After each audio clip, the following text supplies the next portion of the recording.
Back in 1989, every girl in my class was fascinated with the same book, V.C. Andrews' Flowers in the Attic.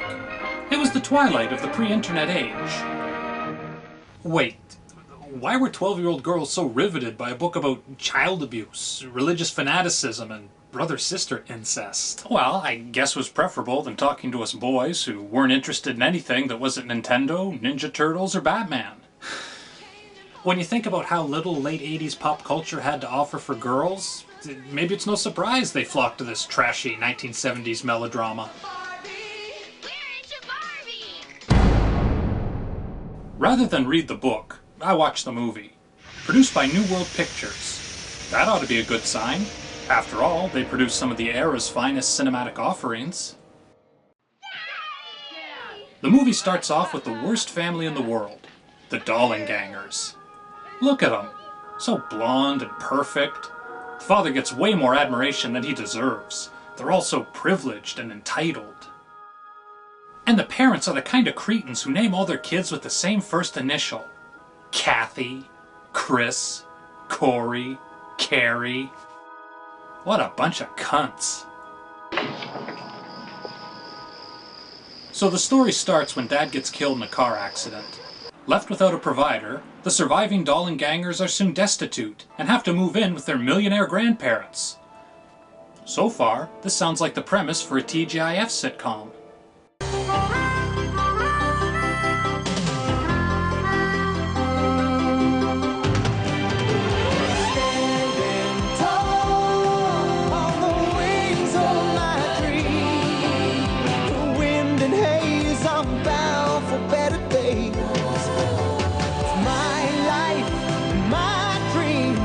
Nothing's gonna stop me now.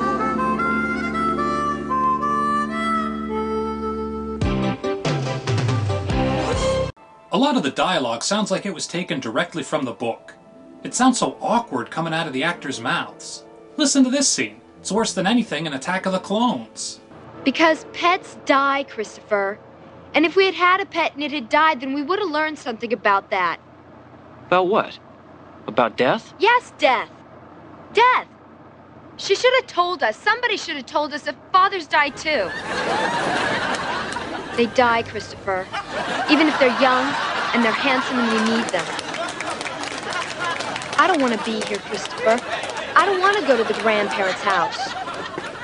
I could care less about being rich and having all my dreams come true.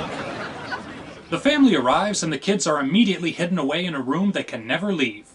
Their being there is supposed to be a secret, even though half the house staff sees them arriving. See that maid in the window? That's V.C. Andrews, the author of the book. Andrews told us it can be rough watching a film crew turn the words you wrote into sounds and gestures. Rolling! I hope it turns out to be like the book, and yet I have a feeling it's not.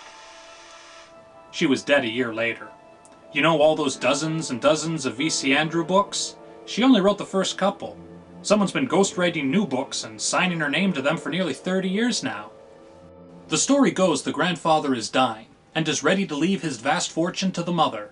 Because the perfect blonde dad was actually her uncle, the grandfather won't leave any money to her if he finds out she had kids, so they have to stay locked up in the attic until he croaks. Shouldn't be too bad, right? We were trapped, and the only way we could even feel the sunlight was to look out a barred window. Only, staying in the attic sucks. The grandmother is a total bitch. Remember, God sees everything. God will see whatever evil you do behind my back, and he will punish you for it. In the book, she was probably scary, but the cheesy nature of the film makes all her wickedness look silly. Look at you in your black dress, and your fancy jewels, and your pinched face. We're not afraid of you. We laugh at you. The movie is full of hilarious scenes like this one.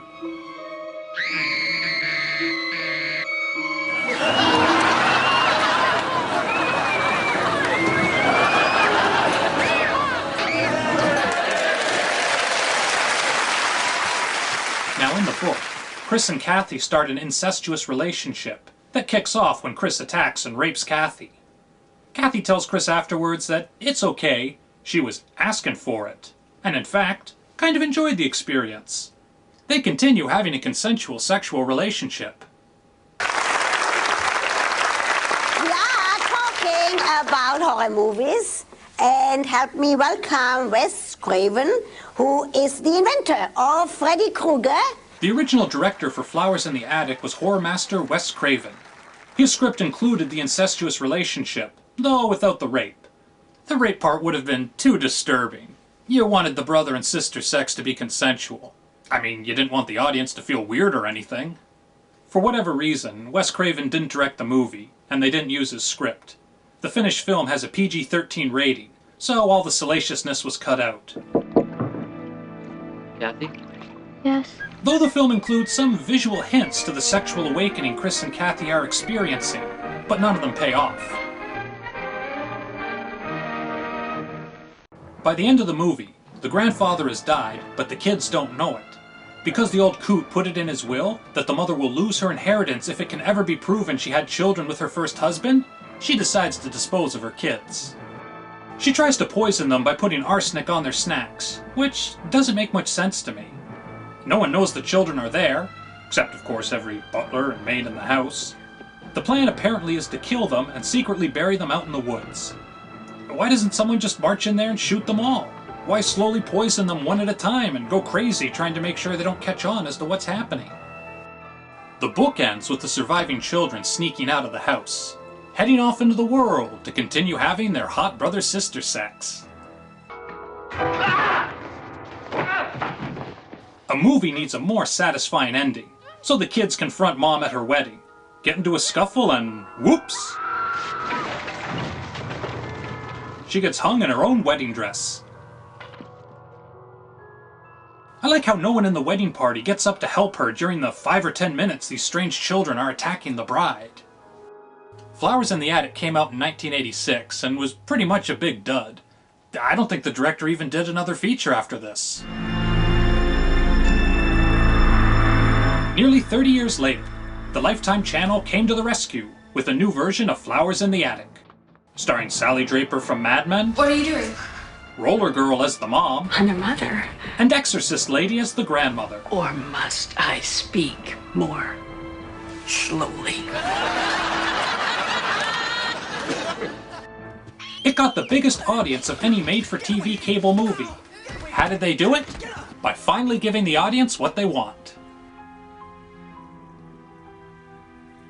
Thanks to shows like Game of Thrones, on-screen brother-sister incest had become more mainstream, and Lifetime promised we'd finally see that Chris and Kathy action fans of the book had been waiting for.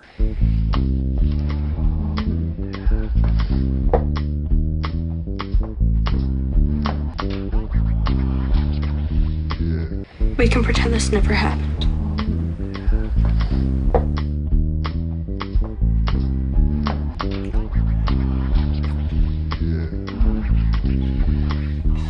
I don't get it. All this brother-sister incest. Is that supposed to be hot? Beats me. And maybe you just have to be a 12-year-old girl to appreciate it. Fuck it, dude. Let's go play some Ninja Turtle NES.